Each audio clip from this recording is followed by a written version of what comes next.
ఇప్పుడు దర్శి నియోజకవర్గం progress card ఎలా ఉందో చూద్దాం. ప్రకాశం జిల్లా దర్శిలో వైసీపీ నుంచి బూచేపల్లి శివప్రసాద్ రెడ్డి పోటీ చేయగా టీడీపీ నుంచి గొట్టిపాటి లక్ష్మి బరిలో నిలిచారు. ఆ ఎన్నికల్లో 2456 ఓట్ల మెజార్టీని సాధించారు వైసీపీ అభ్యర్థి.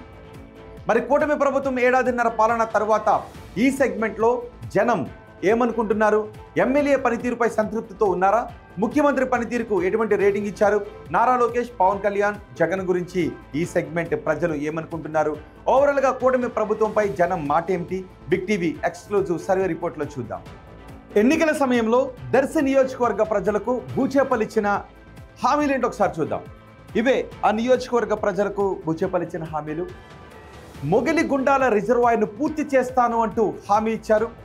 అలాగే టూరిజం సెంటర్గా చందవరం బౌద్ధ స్తూపాన్ని పూర్తి స్థాయిలో అభివృద్ధి చేస్తామంటూ హామీ ఇచ్చారు. చందవరం వద్ద గుండ్లకమ్మపై బ్రిడ్జ్ నిర్మాణాన్ని పూర్తి చేస్తాను అంటూ ఇంకో హామీ ఇచ్చారు. సమ్మర్ స్టోరేజ్ ట్యాంక్ ఆధునికీకరిస్తాము అంటూ ఆయన హామీ ఇచ్చారు.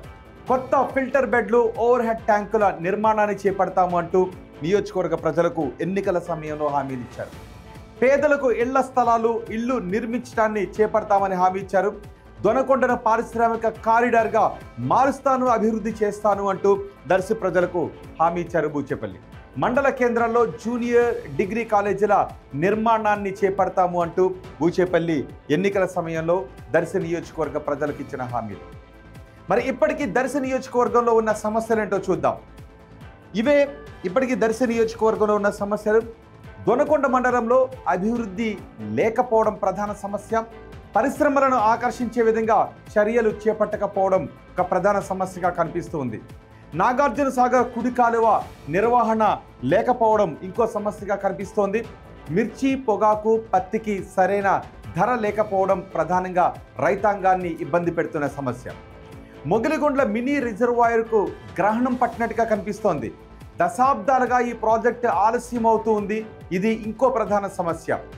అంతర్జాతీయ డ్రైవింగ్ స్కూల్ పనులు ఆగిపోవడం ఇంకో సమస్య.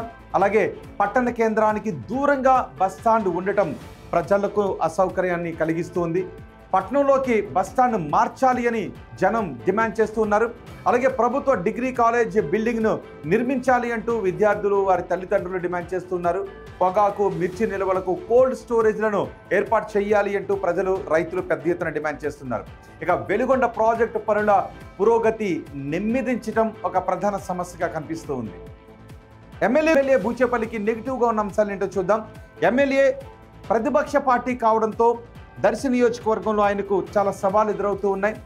పార్టీ కార్యక్రమాలకే ఎక్కువ పరిమితం అవడం కూడా ఒక ప్రధాన సమస్యగా కనిపిస్తోంది. ఇసుక, మద్యం మాఫియాను అరికట్టలేకపోవడం ఎమ్మెల్యేకు జనంలో ఒక నెగిటివ్ అంశంగా కనిపిస్తుంది. సెగ్మెంట్ అభివృద్ధికి నిధులు రాబట్టలేకపోవడం ఒక సమస్యగా కనిపిస్తుంది. ఇచ్చిన హామీల అమలులో పురోగతి కనిపించకపోవడం ఒక నెగిటివ్ అంశంగా కనిపిస్తుంది. ఇక సొంత సామాజిక వర్గం అనుచరులకే ఎమ్మెల్యే బూచేపల్లి ఎక్కువ ప్రాధాన్యతనిస్తున్నారు అంటూ జనంలో చర్చ జరుగుతోంది. ఇది కూడా వ్యతిరేక ప్రభావాన్ని చూపిస్తుంది. ఇక ఎమ్మెల్యే పనితీరుకి జనం వేస్తున్న మార్క్స్ ఏంటో నేను మీకు చూపిస్తాను. చాలా బాగుంది అని 10% మంది జనం అంటున్నారు. బాగుంది అని 20% మంది అంటున్నారు. పర్వాలేదు అని 46.8% మంది జనం అంటూ ఉంటే, బాగాలేదు అని 12.8% మంది జనం అంటున్నారు. అస్సలు బాగాలేదు అని 10.4% మంది జనం అంటున్నారు. అంటే మొత్తంగా 23.2% మందిలో కొంత వ్యతిరేకత కనిపిస్తూ ఉంది. ఇక సీఎం చంద్రబాబు పనితీరుకి దర్శి ప్రజలు వేస్తున్న మార్క్స్ ఏంటో నేను మీకు వివరిస్తాను. చాలా బాగుంది అని 7.7% మంది అంటూ ఉంటే, బాగుంది అని 17.9% మంది జనం అంటున్నారు. పర్వాలేదు అని 59% మంది చెబుతూ ఉంటే, బాగాలేదు అని 7.7% మంది అభిప్రాయపడుతున్నారు.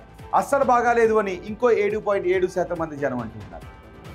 ఇక ఓవరాల్గా మొత్తం ప్రభుత్వ పనితీరుకి దర్శి నియోజకవర్గ ప్రజలు వేస్తున్న మార్క్స్ ఏంటో చూద్దాం. చాలా బాగుంది అని 10.3% మంది చెప్తుంటే, బాగుంది అని 15.4% మంది అంటున్నారు. పర్వాలేదు అని 56.4% మంది ఓటు వేస్తూ ఉంటే, బాగాలేదు అని 12.8% మంది జనం అభిప్రాయపడుతున్నారు. అస్సలు బాగాలేదు అని 5.1% మంది జనం చెప్తున్నారు. అంటే ఓవరాల్గా 17.9% మంది అసంతృప్తితో ఉన్నారు. మిగిలిన జనం సంతృప్తిని వ్యక్తం చేస్తున్నారు. ఇక ప్రతిపక్ష నేత జగన్ పనితీరుకి దర్శి నియోజకవర్గ ప్రజలు వేస్తున్న మార్క్స్ ఎలా ఉన్నాయో చూడండి. చాలా బాగుందని 10.3% మంది చెప్తూ ఉంటే బాగుంది అని 28.2% మంది జనం చెప్తున్నారు. పర్వాలేదు అని 43.6% మంది జనం అంటూ ఉంటే బాగాలేదు అని 7.7% మంది అంటున్నారు. అస్సలు బాగాలేదు అని 10.3% మంది జనం చెప్తున్నారు. ఉప ముఖ్యమంత్రి పవన్ కళ్యాణ్ పనితీరు గురించి దర్శి ప్రజలు ఏమంటున్నారంటే చాలా బాగుందని 2.6% మంది అంటున్నారు. బాగుంది అని 5.1% మంది జనం చెబుతూ ఉంటే పర్వాలేదు అని 38.5% మంది జనం అంటున్నారు. బాగాలేదు అని 33.3% మంది చెప్తుంటే అస్సలు బాగాలేదు అని 20.5% మంది అంటున్నారు. మంత్రి నారా లోకేష్ పనితీరు గురించి దర్శి నియోజకవర్గ ప్రజలు ఇలా చెప్పారు. చాలా బాగుందని 10.3% మంది అంటున్నారు. బాగుంది అని 20.5% మంది అంటూ ఉంటే పర్వాలేదు అని 56.4% మంది అంటున్నారు. బాగాలేదు అని 10.3% మంది జనం చెప్తుంటే అస్సలు బాగాలేదు అని కేవలం 2.6% మంది జనం చెప్తున్నారు. ఇక అమరావతి పనులు పూర్తవుతాయనుకుంటున్నారని అడిగిన ప్రశ్నకు పూర్తవుతాయి అని 12.8% మంది అంటున్నారు. కావు అని 30.8% మంది అభిప్రాయపడుతున్నారు. కావచ్చు అని 41% మంది అభిప్రాయపడుతూ ఉంటే తెలియదు అని 15.4% మంది జనం అంటున్నారు. పోలవరం ప్రాజెక్టు పూర్తవుతుంది అనుకుంటున్నారని అడిగిన ప్రశ్నకు పూర్తవుతుందని 23.1% మంది జనం చెప్తున్నారు. కాదు అని 35.9% మంది జనం అంటున్నారు. కావచ్చు అని 30.7% మంది అంటూ ఉంటే తెలియదు అని 10.3% మంది జనం చెప్తున్నారు. కూటమి ప్రభుత్వంలో ఉద్యోగ అవకాశాలు పెరిగాయా అని అడిగితే పెరిగాయి అని 10.3% మంది జనం చెప్తున్నారు.